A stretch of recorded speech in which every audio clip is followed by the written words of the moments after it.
buenos días a todos. Hoy tenemos una nueva tertulia del Colegio de Abogados de Minas, Petróleos y Energía, con la grata compañía de uno de nuestros distinguidos miembros, el doctor José Vicente Zapata, quien es socio de la firma de abogados Holland Knight. Tiene más de 30 años de experiencia en el sector de energía y recursos naturales. En temas corporativos, contractuales, comerciales, todo lo que tenga que ver con estos sectores y pueda ayudar a las empresas en su mejor desempeño. Ha dirigido durante muchos años asuntos regulatorios en materia de medio ambiente, energía y recursos naturales, como les explicaba, asesorando a empresas nacionales y extranjeras en estructuración de inversiones, negociación de acuerdos contractuales, fusiones, escisiones. Tiene experiencia regulatoria en materia de energía, concesiones mineras y contratos de hidrocarburos, y cómo a estas actividades se les aplica la legislación ambiental y asesorando en litigios ambientales del sector extractivo y energético.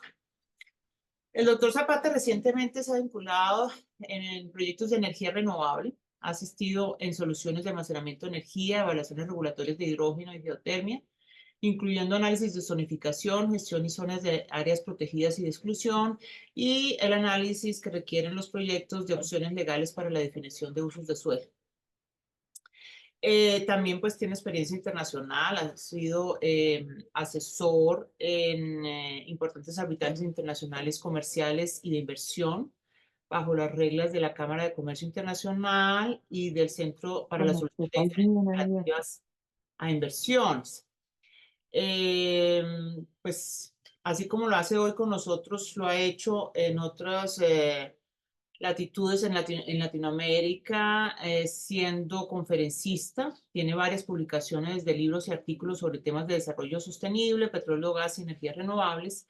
Y también pues es profesor de responsabilidad corporativa, responsabilidad ambiental y desarrollo sostenible en tres de las más importantes universidades del país: el Colegio Mayor de Nuestra Señora del Rosario, la Universidad de los Andes y la Universidad Externada de Colombia. Hoy el doctor Zapata nos va a ayudar porque resulta que recientemente se ha expedido una ley modificatoria de la ley sancionatoria ambiental que databa del año 2009 y pues ya lleva varios años eh, siendo aplicada, lo que ha permitido identificar algunos pequeños vacíos que en algunos casos, como el de la posibilidad de presentar alegatos de conclusión, había la jurisprudencia del Consejo de Estado ha dado algunas luces, pero pues siempre después de varios años es bueno echar una revisadita sobre si funciona correctamente, y eso es lo que hoy el doctor José Vicente Zapata nos va a hablar: es que esa nueva ley, cuáles son los aspectos más relevantes que trae y cómo modifica el régimen sancionatorio ambiental que hemos venido aplicando en los últimos años.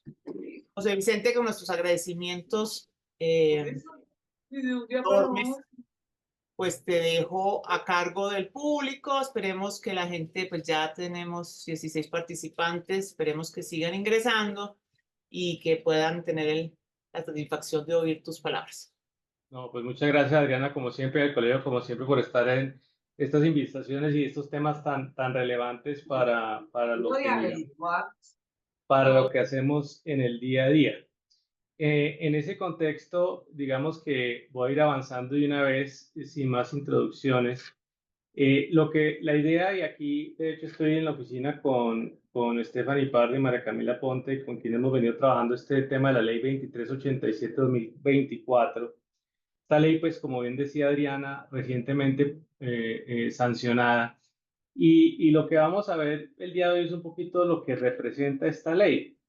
No sin antes mencionar varios aspectos que creo que son importantes aquí que ven en la tabla de contenido, y es temas de incremento de las multas, temas de los alegatos de conclusión que mencionaba Adriana, la ampliación del término para terminar la sanción, discusión alrededor de la confesión, suspensión y terminación anticipada del proceso, unos temas que tienen que ver con las reorganizaciones y liquidaciones empresariales y unos temas de tiempos en el proceso. Y tal vez diría que cuando uno mira todo esto y sus implicaciones, la realidad de esta ley es que tiene incidencia material en las operaciones empresariales, industriales, porque resulta que la ley obviamente intensifica la responsabilidad al aumentar esas penas de una manera bastante gravosa y creemos y nos preocupa mucho que si el Estado no regula de manera más adecuada la forma en que se liquidan las sanciones, pues podemos vernos en una situación muy complicada para las empresas desde el punto de vista operacional, particularmente en el sector mineroenergético. Entonces, un poco esto es lo que vamos a ver el día de hoy. La ley que acaba de ser sancionada, pues modificó una ley que venía del 2009 y la ley en su título, pues obviamente dice que el propósito de la misma es otorgar herramientas efectivas para prevenir y sancionar a los infractores. Siempre nos impacta mucho que la visión que Colombia tiene es siempre sancionatoria, no es una visión de soluciones proactivas a las afectaciones de carácter ambiental, sino que curiosamente nuestra visión es sancionatoria. En otras jurisdicciones en el derecho comparado se trabaja mucho más en soluciones efectivas entre empresarios y Estado, pero aquí nuestra visión siempre es sancionatoria en todos los regímenes que tenemos, ¿no? Entonces, cuando uno mira el tema de energía geotecnia, ya tenemos régimen sancionatorio. Si uno mira estas sanciones, pues las puede comparar de manera muy clara con una tendencia más punitiva y gravosa de algo que en Colombia pues típicamente hemos dicho que no existe, que son los daños punitivos o consecuenciales, etcétera. Entonces sí, es una ley que tiene ese enfoque y ese enfoque o parte de ese enfoque de que pues no bastaba lo que ya estaba allí en la mesa y que las sanciones no bastaban, porque pues uno aumenta penas básicamente por dos razones. Uno aumenta penas y cambia regímenes sancionatorios para volverlo un incentivo negativo, es decir, que si uno ve la ley, entonces uno no sigue comportándose de esa forma, pero dos, pues obviamente para apretar un poquito en lo que está pasando en la vida real. Y esto es digamos que este es un resumen simplemente para su referencia de lo que se modificó de la ley 1333, ¿cierto? A nivel de decantamiento de las dos normas, la ley 1333 y la ley y la nueva norma, que es esta 2387. Pues aquí estamos viendo pues lo que se adiciona, lo que se modifica, lo que no modifica, etc. Dicho eso, la ley rige a partir de su promulgación. Pero la ley no se refirió de manera precisa a algo que siempre nos preocupa cuando no hay referencia expresa, a pesar de que tampoco modificó expresamente ese artículo 64 de la ley 1333 de 2009. Y es que cuando las normas se expiden, particularmente en el régimen sancionatorios, en materia de debido proceso en particular, siempre se hace la clarificación de a qué etapa del proceso aplica. Y entonces, esta norma en particular, la ley 2387, no nos precisó esa realidad. Y uno podría decir que al no haber modificado el artículo 64 de la ley 1333, pues aplicaría el mismo principio, y es que a pesar de ser de ejecución inmediata, aplicará a los casos en que exista o se hayan formulado pliego de cargos. En el anterior caso, pues era el decreto 1594 de 1984, que ustedes recordarán, era el decreto de vertimientos. Entonces, en ese contexto, pues evidentemente es algo para discutir y analizar. Pero nos preocupa mucho que para procedimientos que hayan contado previamente a la expedición de la ley 2387 de 2024, con apertura, ¿cierto?, de ese proceso sancionatorio sin formulación aún de pliego de cargos, se le llegue a aplicar esta ley por las razones que vamos a exponer a continuación. Cuando uno mira la tendencia de las sanciones en la realidad operacional, en lo que va de 2024, en adición a una sanción más reciente del sector minero, de hecho, de 7.000 millones de pesos, pues estamos hablando de que las sanciones, las más altas son 7.000, 5.000, 1.200, 774 millones. Vivimos monitoreando todas las sanciones que se imponen para ver sus bases, sus argumentos, la forma en que se definen esas sanciones, etcétera. Y eso pues obviamente es lo que vivimos mirando. Pero ya una sanción pues de 5.000 millones de pesos, de 7.000 millones de pesos, es una sanción relevante en una realidad operacional como la nuestra. Y en ese contexto pues evidentemente uno diría, ¿qué propósito cumple que una sanción que estaba en ese orden pues se multiplique de manera exponencial. Y en eso pues obviamente es lo que vamos a ver, que vamos a ver cómo pasa estas sanciones que estaban en $1,500,000 pasan a 3.2 millones de dólares, 32, perdón, 32.5 millones de dólares. Es decir, pasamos de sanciones de 5.000 millones de pesos a sanciones de fácilmente 100.000 millones de pesos. Una sanción de 100.000 millones de pesos en Colombia, que solo se han visto, como decía, típicamente en el contexto de temas de competencia, temas de antitrust, temas de monopolios, etcétera, pues pareciera que está mandando un mensaje muy claro al sector industrial, operacional, particularmente el minero energético, que es el que, si uno mira estadísticamente, ha sido más involucrado con el sector agroquímicos en el tema de las sanciones. Entonces, pues definitivamente cambia el contexto de la forma en que vamos a ver esta realidad cuando paso de $1,000,000 a 32 millones de dólares. ¿Cuáles son las principales modificaciones de la ley? Aquí hay 8 temas que son importantes. Lo primero que es lo que estaba mencionando, que tiene que ver con el incremento del valor de las multas. Un tema que tiene que ver con la forma del procedimiento y cómo se atiende al final el procedimiento. El tema de la ampliación del término para determinar la sanción. Tema de confesión, temas de suspensión, temas de liquidación o reorganización, tiempo del proceso y reincidencias que aplica para ciertos terceros y demás. Entonces vamos a ver el tema, cada uno de estos temas individualmente para ir avanzando en la realidad. Lo primero, como decía, es que pues pasamos de esos 5.000 salarios mínimos legales vigentes a 100.000 salarios mínimos legales vigentes. Y pues evidentemente esta es una cuantía que es muy diciente frente a la realidad operacional, como decía. Y hay que pensar cómo se va entonces a liquidar la sanción, que antes era de 5.000, ahora sería una sanción de 100.000, en el máximo ejemplo. Entonces, cuando uno dice eso, pues si esos criterios de tipificación, de definición de la multa, de la sanción, no se evalúan cuidadosamente, pues básicamente lo que estaríamos diciendo es que antes la sanción máxima era 5.000 por pasarnos el semáforo en rojo, ahora la sanción máxima es de 100.000 por pasarnos el semáforo en rojo. Y eso pues obviamente es la preocupación que tenemos, porque cuando hablábamos de sanciones de otro nivel, pues evidentemente la discusión era muy distinta, pero cuando estamos hablando de 32 millones de dólares, pues hay muy pocas empresas en el país. En la realidad operacional, me llegó un cuadro que me decía bastante las empresas más grandes del sector mineroenergético colombiano.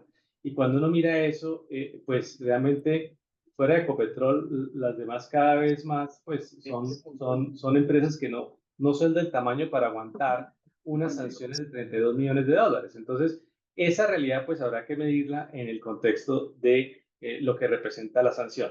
Y lo otro que va a incidir de manera clara es que fíjense que cuando estábamos en esa sanción de 6.500 millones de pesos o 5.000 salarios mínimos legales vigentes y estábamos en esa discusión, pues típicamente nos planteaban, ¿será que presentamos una demanda en el nivel de establecimiento? ¿Será que presentamos una demanda para ejercer los derechos que creemos han sido lesionados con ocasión de la sanción? Y en muchas ocasiones las empresas pues típicamente decían, no, pues más bien dejemos así porque pues la multa de 1.200, la multa de 800, pues vamos a pagarle y seguimos para adelante.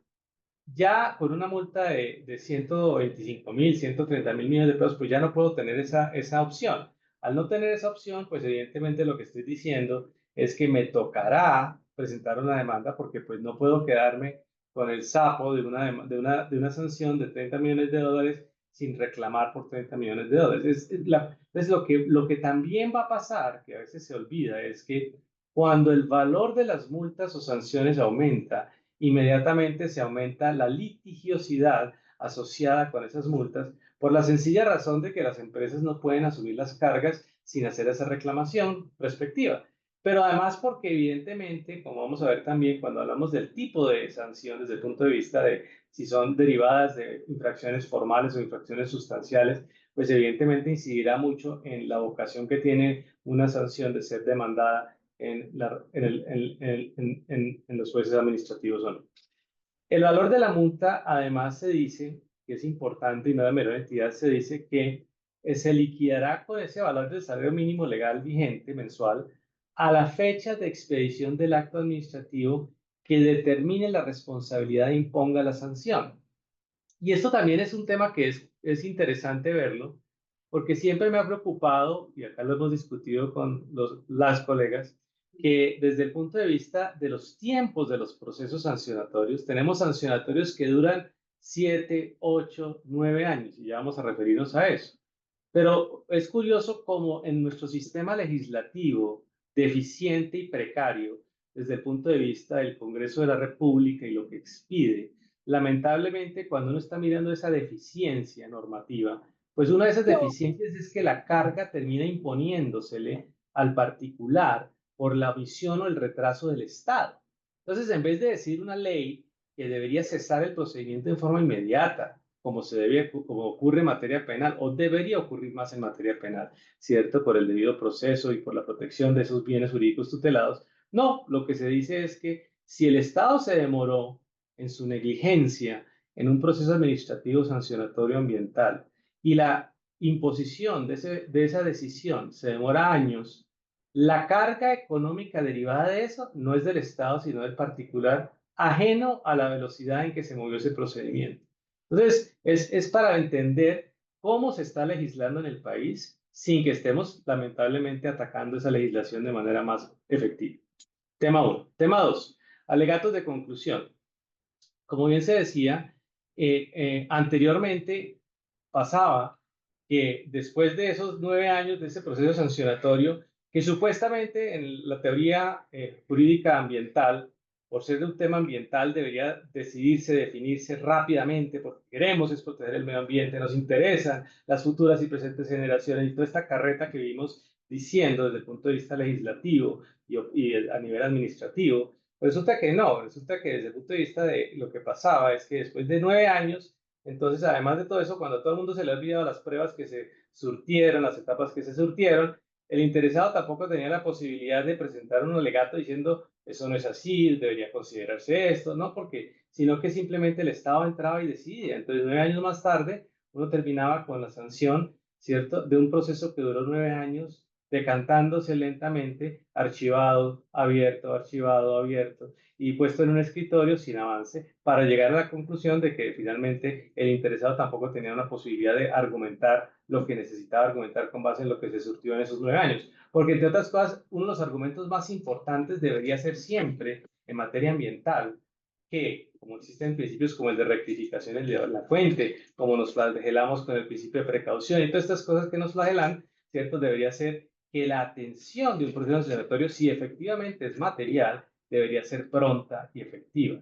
Y no debería ser un proceso tan largo, porque cada vez que pasa un año en materia ambiental, como todos sabemos, pues las pruebas desaparecen, ¿cierto? El río se recuperó, el bosque se recuperó, pero además de eso, pues es imposible constatar. Por el contrario, lo que pasa con el paso del tiempo y la supuesta urgencia es que se puede evidenciar si se recuperó ecosistémicamente el medio ambiente o no, y si ese medio ambiente se recuperó, pues pareciera que eso debería ser per se una evidencia de la no materialidad de la infracción correspondiente cuando se trata de infracciones sustanciales, si es que ello es así en el territorio.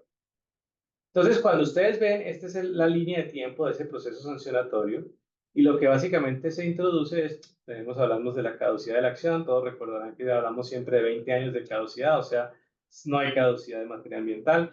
Desde el punto de vista de inicio de la investigación, entre la etapa de inicio de la investigación y la formulación de cargos puede presentar cesación del procedimiento, viene un periodo probatorio, y lo que se quiere con esta fase es precisamente poder determinar que efectivamente hay la posibilidad de presentar esos alegatos de conclusión antes de la determinación de la responsabilidad respectiva. Tercero, desde el punto de vista de lo tercero, es la ampliación del término para determinar esa responsabilidad.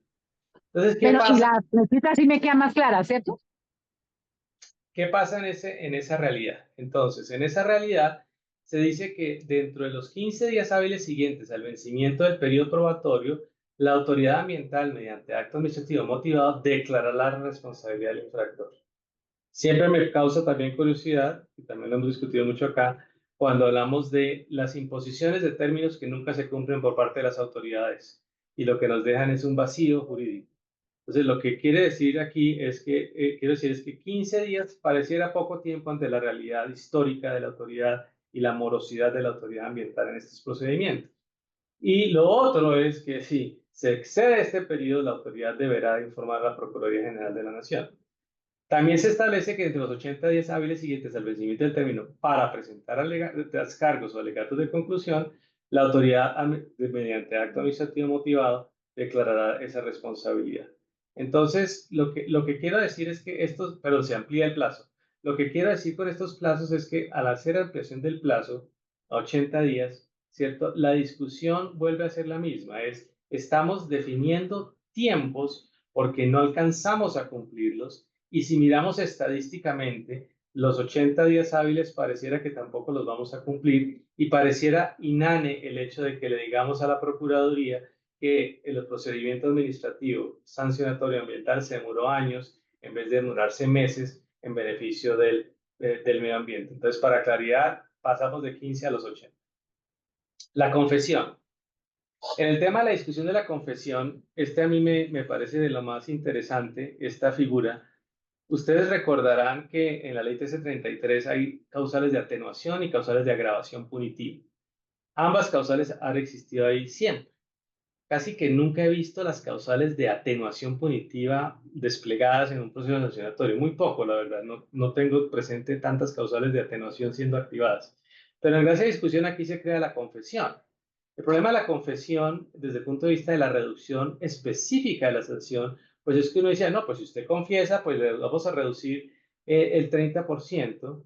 Y dice, si es 30% si usted confiesa antes del inicio del procedimiento sancionatorio ambiental. Eso en sí mismo es absolutamente imposible de que acontezca. Y es imposible que acontezca porque hoy en día la obligación de reportar una contingencia ambiental, un incidente ambiental, una afectación negativa ambiental es de 24 horas, tanto en licenciamiento, en actividades sujetas a licencia como actividades no sujetas a licencia. Entonces, si la hipótesis es que yo tengo que confesar con esa realidad, tengo que confesar para que me puedan dar un descuento del 30%, imagínense en el escenario en el que estamos.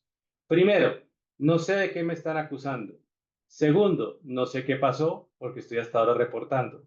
Tercero, si me abren el procedimiento sancionatorio, todavía no sé de qué me van a acusar. Cuarto, todavía no sé sobre qué es el 30% porque no me han imputado cargos. Quinto, no he presentado descargos, etcétera, etcétera. Entonces, lo que quiero decir es que desde el punto de vista de decirle a uno que le van a reducir el 30%, si confieso antes de iniciar el procedimiento sancionatorio, pues eso es un absurdo jurídico que resulta lesivo del debido proceso, porque es como que yo dijera, entonces, señores autoridad, buenos días, acabo de tener un incidente en mis operaciones mineras, mis operaciones petroleras, en mi operación energética, le quiero reportar este incidente, estoy investigando de qué se trata. Ah, y por cierto, confieso por si acá, por si me vale pliego de cargos, por si me va a sancionar, por si me va a imponer 32 millones de dólares, porque quiero ganarme el 30% de 32 millones de dólares, de lo que todavía no sé qué va a hacer, ni cuánto va a ser, ni cómo va a ser, pero por si acá, el 30% ya confesé, y hasta ahí llegamos. Entonces, lo que quiero decir es, ¿de qué voy a confesar? Esa realidad no parece lógica desde el punto de vista de la normatividad y del sistema que estamos aplicando hoy en día. Lo otro es el 15%, pero fíjese otra vez, y es 15% si fuere antes de la auto de formulación de cargos. Entonces, pues pareciera es así aún más tonta que las anteriores, porque resulta que cuando hablamos del 30%, pues por lo menos me estoy ganando el 30%. ¿Para qué me voy a esperar a ganarme el 15 si todavía tampoco me han formulado cargos? Entonces, ¿a quién se le va a ocurrir confesar lo que todavía no sabe tampoco qué es, pero esperarse un poquito más para perder el 15%? Entonces, desde el punto de vista jurídico, pues como digo, no tiene ninguna lógica. Evidentemente no aplica en casos de flagrancia, como se dice ahí desde el punto de vista jurídico. Siguiente tema es la suspensión y terminación anticipada del procedimiento sancionatorio ambiental. Se crea una nueva figura. Se dice que la autoridad ambiental será facultada para suspender el procedimiento sancionatorio si el infractor presenta una propuesta de medidas técnicamente soportadas para rehabilitar, recuperar o compensar la afectación o daño ambiental ocasionado con la infracción. Entonces, ¿qué pasa? Maravillosa la idea. Inicialmente, vamos a ver cuáles son los problemas. Entonces, como pasa en el derecho comparado, claro, si uno llega y dice, ¿sabe qué? Yo lo que quiero hacer es, yo voy a sembrar unos árboles, yo voy a recuperar el río, yo voy a mejorar el punto de captación, lo que es la ocupación del cauce, voy a arreglar esto, la batea que pasaba por ese cuerpo y la voy a arreglar, la voy a quitar, etcétera. Entonces, claro, eso está bien, ¿cierto? Lo que pasa es que esta decisión, a diferencia de lo que pasa en el derecho comparado, en el derecho anglosajón, en la EPA, ¿cierto? Es que típicamente las causales para que se active la suspensión son objetivas y están en la norma. Entonces, no están sujetas a la subjetividad de la autoridad. ¿Y por qué es tan importante que estén objetivizadas en la norma? Porque resulta que al estar objetivizadas en la norma evitan esa precisa subjetividad que la autoridad le impregna a cada caso, en cada caso que estamos. Entonces, ¿qué es lo que ocurre? Yo quiero evitar la sanción y quiero presentar una propuesta que resulte válida para poder avanzar en esa propuesta. Pues esa propuesta del día la pongo en la mesa y la autoridad en su discreción decidirá si aplica la propuesta o no. Pero fíjense lo perverso del problema, y es que tan pronto yo presento una propuesta, en cierta medida estoy poniendo en la mesa, estoy poniendo las cartas en la mesa respecto de lo que es mi posición jurídica en un proceso. Entonces, el incentivo que parece tan importante se desincentiva al establecerse que es la autoridad la que definirá si sí sirve o si no sirve sin que sea objetivizado el requisito. Porque en ese momento la autoridad entonces usará esos argumentos de lo que yo quiero hacer precisamente en la discusión, en el debate sancionatorio ambiental correspondiente.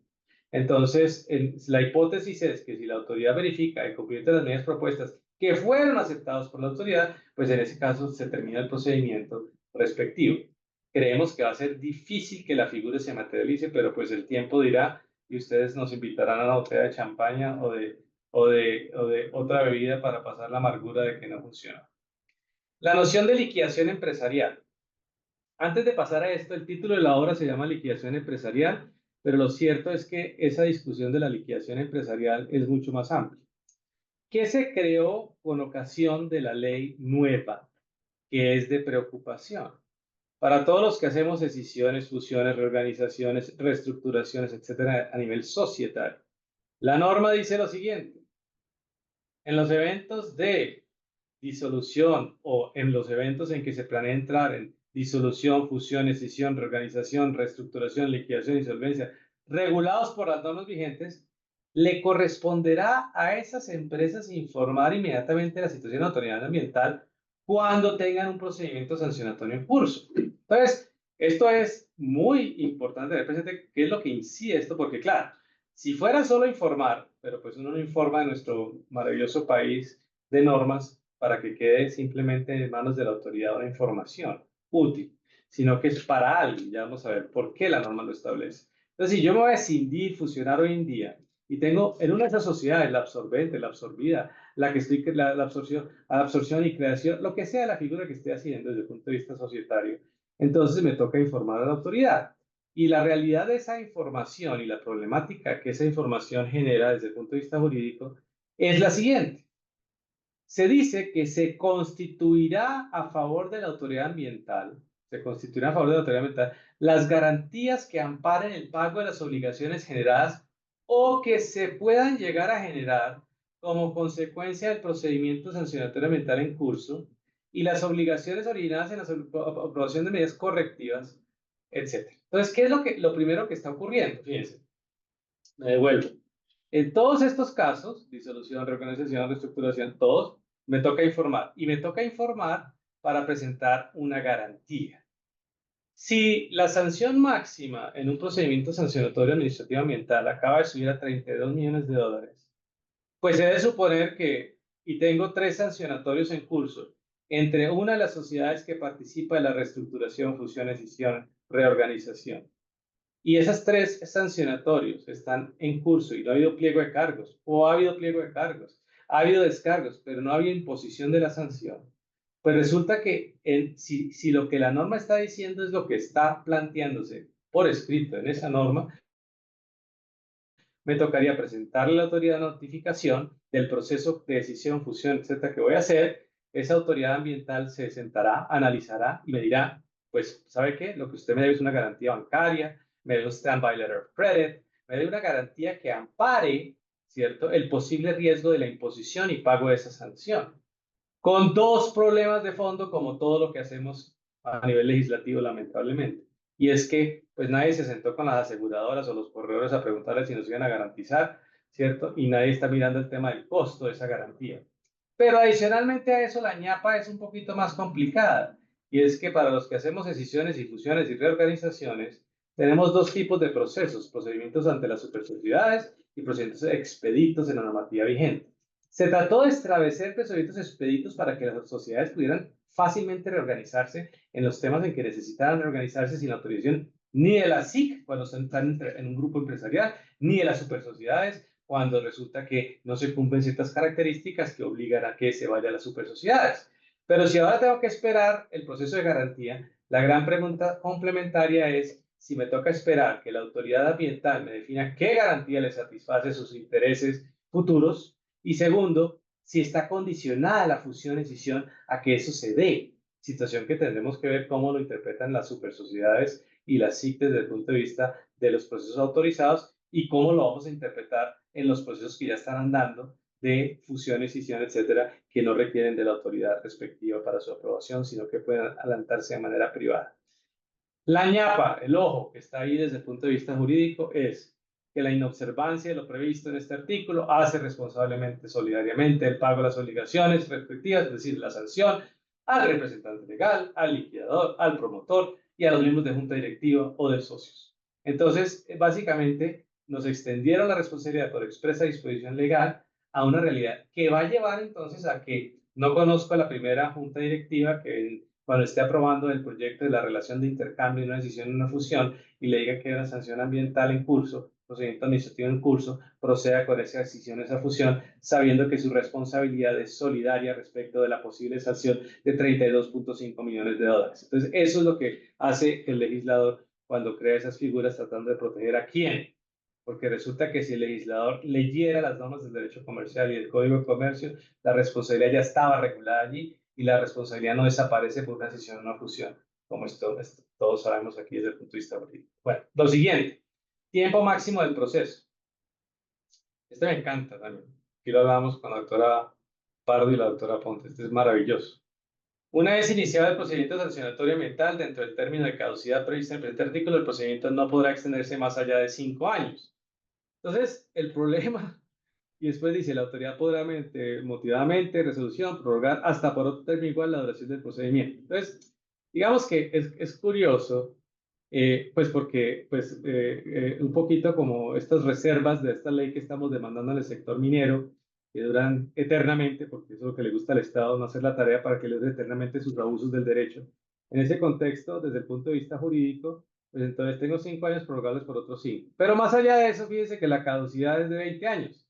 Entonces, para efectos prácticos, en el mundo absurdo del derecho, si a mí me inician la investigación 10 años después, técnicamente ya nos fuimos en los 20 años, si es que esa caducidad está corriendo, porque la normativa sobre caducidad también indica claramente cuándo empieza a correr y cuándo no empieza a correr. Entonces, lo que se ha debido decir, como debería pasar en todo debido proceso, es que si la negligencia del Estado no permite en 5 años tipificar la responsabilidad, deberían sancionar al Estado si fue atribución del Estado, y segundo, cerrar el procedimiento de una vez por todas, porque es una violación del debido proceso que uno sigue investigando indefinidamente a las personas que se presumen inocentes en la vida real.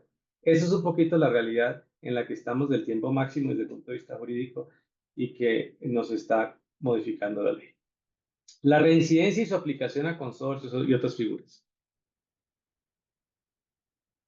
La ley 1333 de 2009, en materia de responsabilidad también, decía, se plantea que aplicará a las personas jurídicas aun cuando éstas hagan parte de estructuras societarias, perdón por el typo ahí, o contractuales incluidas en los consorcios o uniones temporales.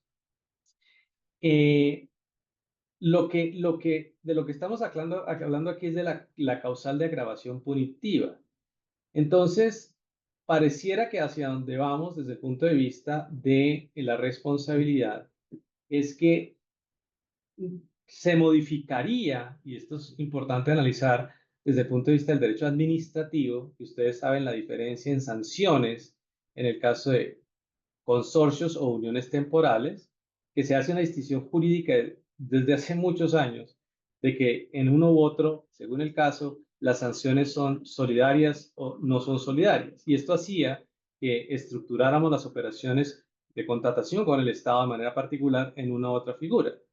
Entonces, eso pasa por un lado. Y por otra parte hay una serie de estructuras contractuales como acuerdos de operación conjunta, YOAS en el caso petrolero, en el sector minero también, en donde tenemos como participaciones bajo figuras contractuales innominadas que no son las tradicionales. Unas sí tradicionales como las cuentas en participación. Pero dicho eso, desde el punto de vista del tema, lo que pareciera es que la causal de agravación punitiva afecta a todos solidariamente, se extiende a todos en todos los escenarios. Y entonces la pregunta es, ¿cómo hace esta ley para modificar ese otro régimen codificado? Y segundo es, ¿qué pretende eso?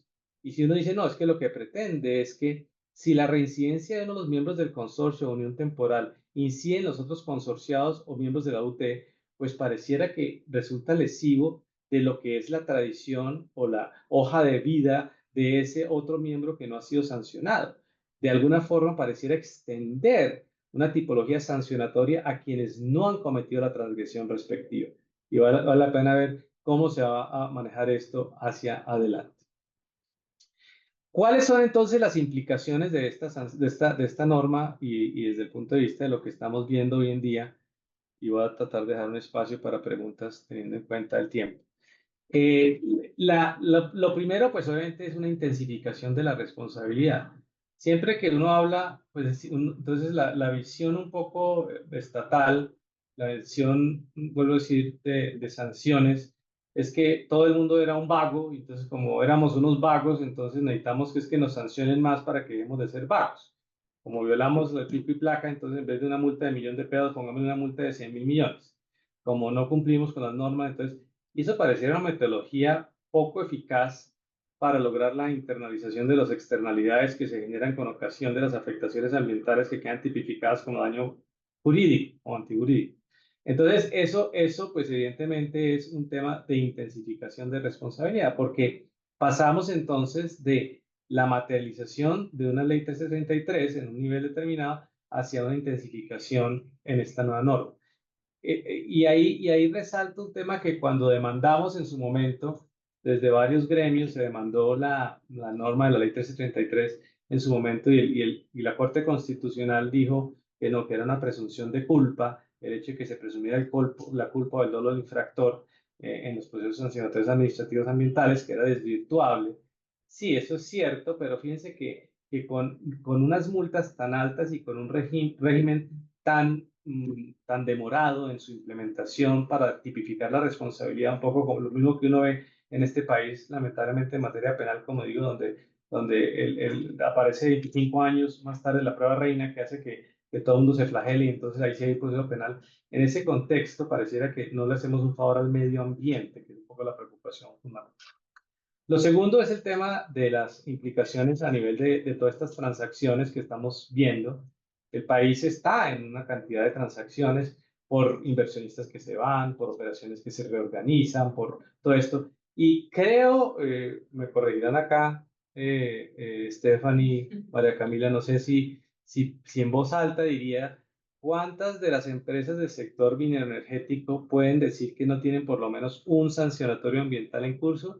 No sé, me cuesta, porque además de todo, el incremento en el último año de las sanciones por violaciones formales a la normatividad, es decir, porque no presentó el ICA a tiempo, porque no representó el informe a tiempo. Es más, porque ya estamos viendo una cantidad de sanciones agotadoras, me agota esta mentalidad, que es, como no reportó dentro de las 24 horas siguientes, sino a la hora 26, entonces me toca multarlo con 1.500 millones de pesos, cosa que me parece la mayor sabiduría jurídica increíble de lo que estamos viendo en el país.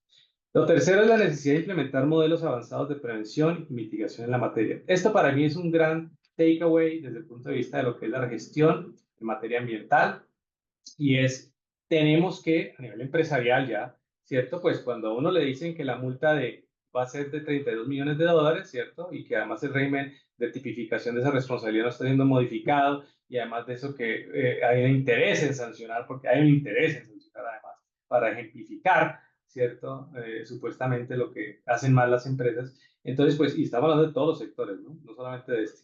Entonces, en ese contexto, pues, evidentemente hay un impacto que es mucho más complejo, que a veces no se ve, que es el riesgo reputacional, temas de financiación de proyectos sobre esas actividades que se ven lesionados, todas las financiaciones que hacemos en este sector, en el sector de renovables. Todas esas financiaciones parten de representaciones y garantías en los contratos de financiación que atan la responsabilidad ambiental a la continuidad de la financiación. Entonces, cuando uno le activan una responsabilidad por dolo o culpa grave, cuando además de eso la sanción es de 32 millones de dólares y cuando además de eso se hace atribución de responsabilidad, pues pareciera que lo que va a pasar es que Bancolombia me va a dejar de financiar inmediatamente, a pesar de esta realidad. Entonces, en ese contexto, pues desde el punto de vista de cómo las empresas tienen que reaccionar ante la gestión hoy en día, le corresponde a las empresas pues ser muchísimo, muchísimo, muchísimo más diligentes en las estrategias. Entonces, lo que estamos tratando de definir hoy en día, más allá de la autoflagelación, como siempre digo, es tratar de buscar mecanismos que protejan más a las empresas en esa gestión. Estábamos acostumbrados solamente a hacer un EIA, un PMA, un plan de contingencia. Nos toca hacer instrumentos mucho más avanzados tecnológicos, además. Entonces, registros mejorados fotográficos, líneas bases mejoradas, seguimiento de esas líneas bases, seguimiento de la intervención en el territorio, de las afectaciones de terceros que pueden ser atribuidas a nosotros, etcétera, etcétera, para tratar de contar con esa documentación y no terminar en esa tontada que también acabamos de ver de Sillín, en Antioquia, donde le toca demandar al Estado colombiano, mientras que el Estado colombiano dice que pobrecitos los ilegales que están acabando, que no han podido adelantar sus actividades en Antioquia. Y lo cuarto son los órganos de administración de las sociedades. Y tiene que ver este tema, que es un tema mucho más amplio, pero que obviamente no queríamos dejar de mencionar, y es la responsabilidad no solamente de los administradores, sino también de los funcionarios de las organizaciones que tienen que ver con el día a día de la gestión ambiental. Y en ese contexto de la gestión ambiental, pues pareciera muy importante tener presente que operacionalmente se les está imputando mayor responsabilidad. Entonces, hablábamos de la confesión como un ejemplo de algo que la norma nueva trae. Y como no hay responsabilidad penal de la persona jurídica en Colombia, sino que la responsabilidad de las personas todavía, entonces hagamos el ejemplo nuevamente de lo que pretende la nueva ley.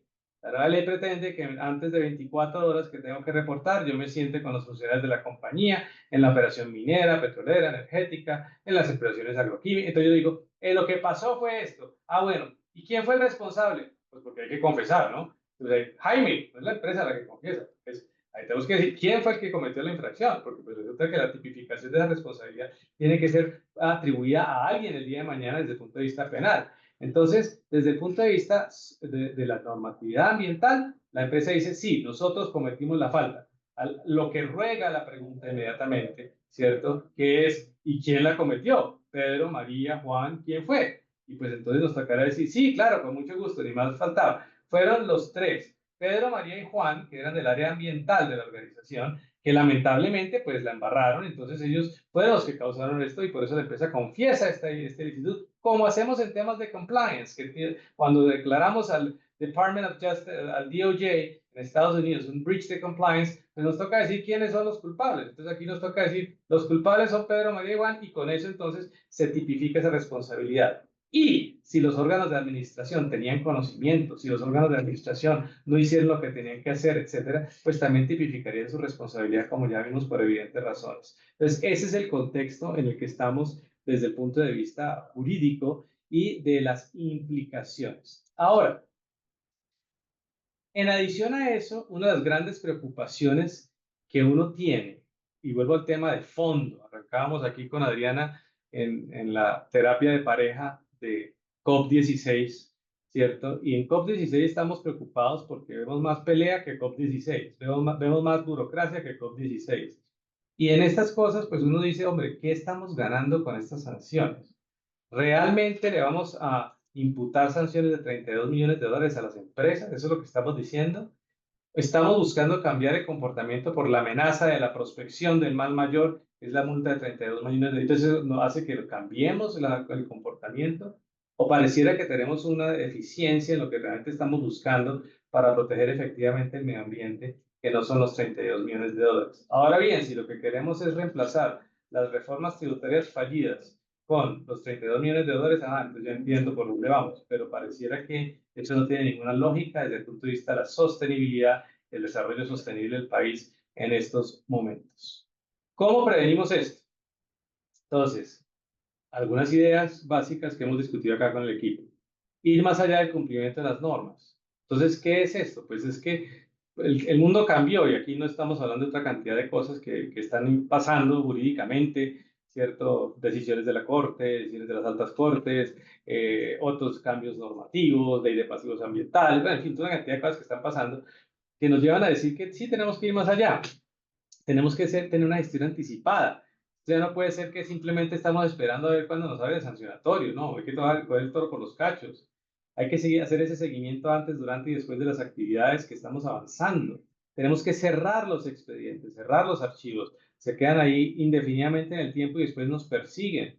El soporte probatorio, hay que meterle plata al soporte probatorio. Las pruebas de laboratorio tienen que ser más rigurosas. Las evidencias tienen que ser más claras. Las labores que se harán tienen que contar con ese soporte probatorio para poder ser documentado. Los contratos tienen que ser con nuestros contratistas, con nuestros asesores, con las personas que hacen las auditorías, con el revisor, con el auditor del proyecto. Todo eso tiene que, y obviamente hay unos temas de compliance, que es como el tema de ESG, que tenemos que poner en la mesa sin que caigamos, lunes 8:51, sin que caigamos en greenwashing. Dos, el relacionamiento con las autoridades ambientales. Tenemos que ser muy, hay que, alguna vez, no voy a decir el nombre de la directora de la ANLA que me lo dijo, directora, para ser claro, no director, me dijo, doctor Zapata, usted sí que me talla. Entonces le dije, me encanta tallarle todo el día porque esa es mi tarea. Necesitamos tallar. Nosotros nos están tallando bastante y hay que tallar de vuelta. Es decir, haga la visita, haga bien la visita, hizo mal la visita, hizo mal la verificación, no hizo su tarea. Eso es parte de lo que tenemos que hacer porque nos va a valer 32 millones de dólares lo otro. Esa listica de cumple, si cumple, no cumple, si cumple, cumple, si cumple, no cumple, de 17 páginas, ¿cierto? En una licencia ambiental de 1.500 páginas, tenemos que empezar a apretar del otro lado, es decir, el nuestro, desde el punto de vista transparente de las exigencias. Siempre he creído que presentar recursos es un derecho del ciudadano, presentar información adecuada es un derecho del ciudadano, ejercer su defensa es un derecho del ciudadano, un temor o un miedo que tenga frente a la autoridad. Y lo último es obviamente generar las condiciones para demostrar diligencia y mitigar sanciones a nivel probatorio. Entonces, como decíamos, pues evidentemente ese es todo lo que tenemos que hacer a nivel de diligencia en las áreas respectivas en particular, ¿no? Entonces, tanto el área social como el área ambiental de las empresas en particular, pues tiene lamentablemente una carga creciente que también tiene que ser socializada con esas áreas para que entiendan lo que representa esto, sin perjuicio del apoyo permanente que brinden las áreas de carácter legal. Muchísimas gracias. No sé si hay preguntas, angustias, etcétera. Todas, absolutamente todas. Bueno, yo quiero hacer un par de comentarios y damos la palabra a nuestros asistentes.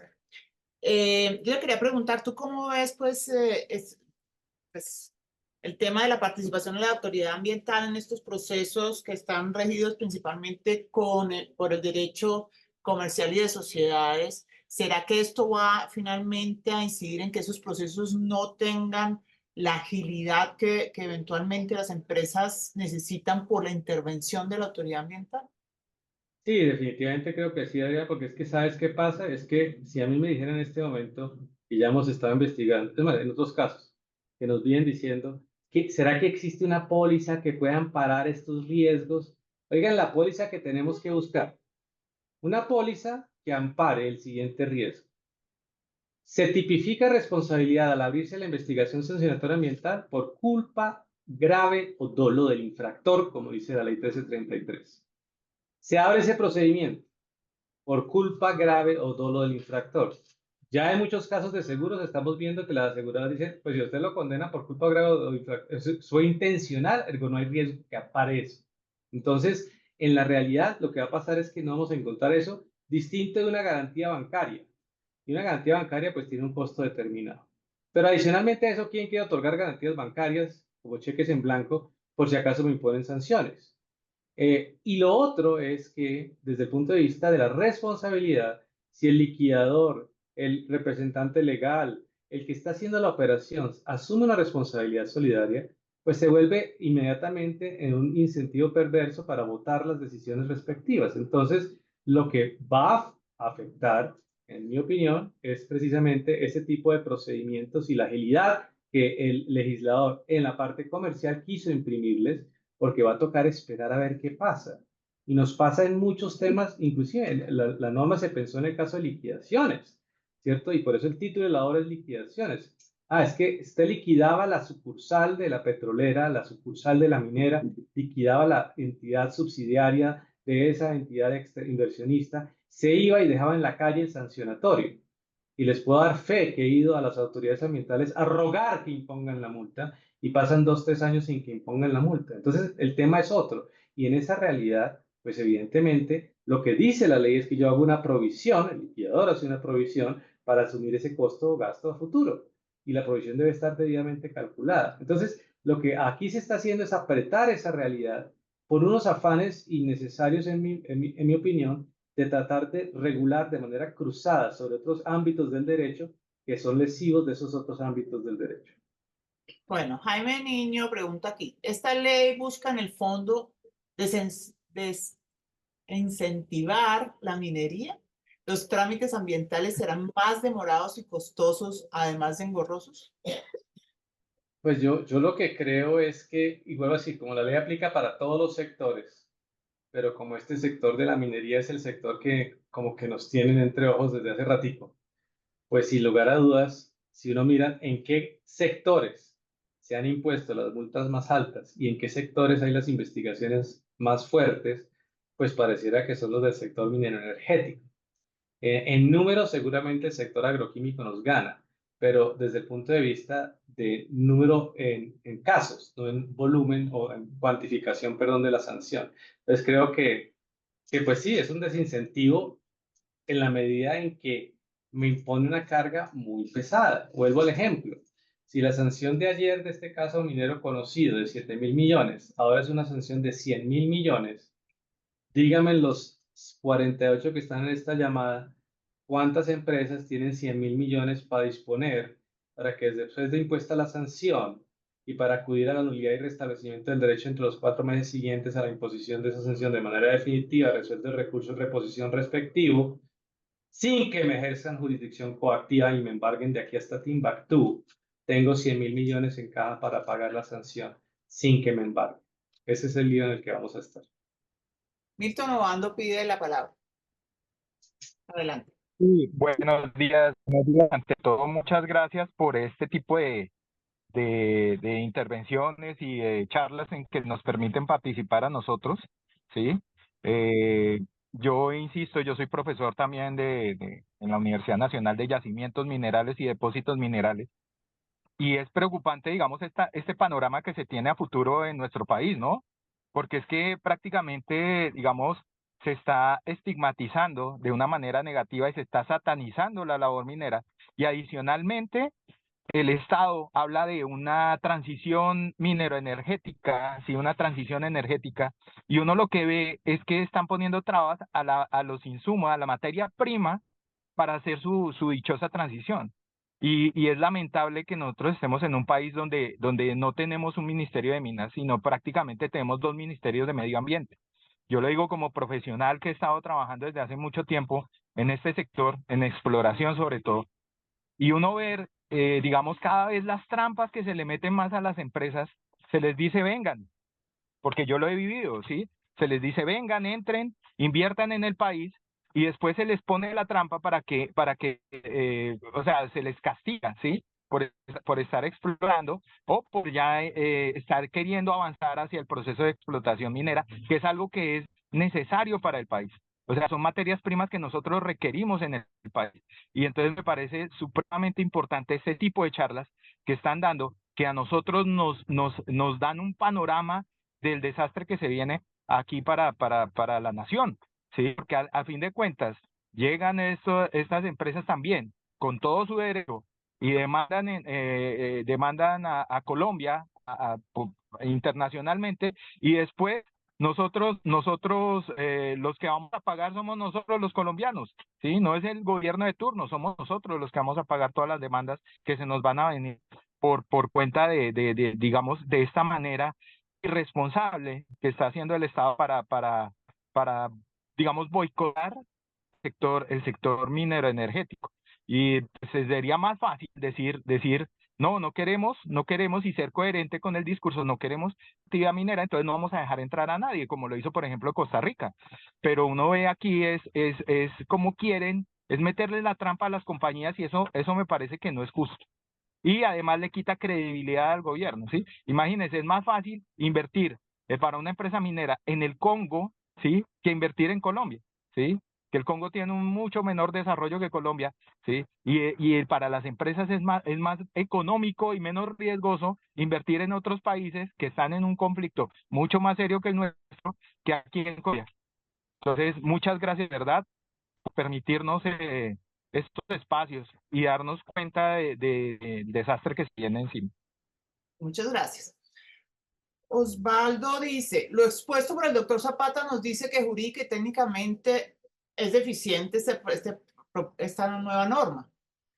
Con base en esto, la norma o régimen sancionatorio así modificado podría ser demandado. Y yo creo que hay unos temas ahí para considerar jurídicamente. Tal vez voy a decir una cosa importante para el acta acá del colegio, como dice el dicho, y es que nos siguen saliendo todas estas normas del Congreso de la República sin unos pataleos previos relevantes del sector empresarial.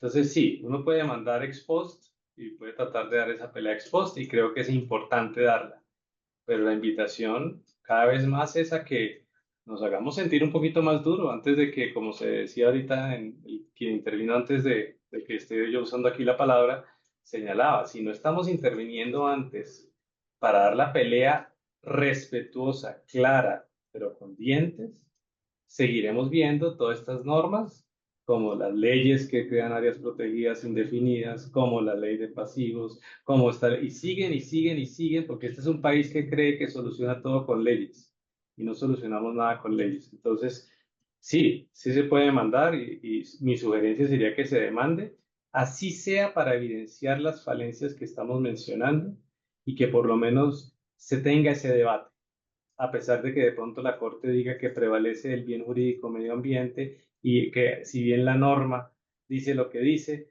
debemos protegerlo y seguir así. Listo, perfecto. Pero dejar de dar las discusiones jurídicas creo que nos afecta a todos y en particular al sector empresarial. Bueno, yo tendría una última, porque no veo más preguntas aquí, una última, digamos, comentario, y es entonces, José Vicente, vamos a estar a la defensiva en el sentido de que casi que todo lo que hagamos tenemos que estar teniendo en mente que estamos preconstituyendo pruebas. Sí, sin lugar a dudas. Y creo que es muy importante entender esa realidad. Sería, pues digamos que ya vieron ahí para comentarios una resolución creando unas áreas protegidas con base en la norma que ya demandamos. Entonces, lo que quiero decir es, pues el Estado sigue para adelante. Entonces, cuando tengamos la noticia de la primera multa de 26 millones de dólares, pues pareciera como un poquito tarde para empezar a estar a la defensiva, asumiendo que el Estado no lo va a hacer. Claro que lo va a hacer, porque resulta que nadie expide normas que imponen multas de 32 millones de dólares para no ejercer esa norma e imponer multas de 32 millones de dólares. Ok. ¿Alguien más que tenga alguna otra pregunta? Si no, pues doctor Zapata, nos dejaste temblando. Pienso que efectivamente esto es muy útil tenerlo en cuenta y para hacia adelante mejorar nuestro desempeño en materia ambiental para evitar que nos salga excesivamente costoso. Muchísimas gracias y entonces estamos pendientes. Aquí dice Daniel Preto, gracias por el espacio. Queda abierto a la interpretación aquí de líneas bases sobre las que el Estado impondrá una sanción porque, por ejemplo, esas líneas bases no son claras. Sí, efectivamente, efectivamente. ¿De acuerdo? Quien nos preconstituye, quien nos hace las pruebas es quien después nos va a fallar, que ha sido un comentario que siempre hemos tenido en relación con el sistema sancionatorio. De acuerdo. Listo, José Muchas Vicente. gracias a todos. Un abrazo. Buen día. Buena semana. Chao, chao. Chao, chao, chao, chao. Muchas gracias, doctor Zapata. Muy Muy interesante.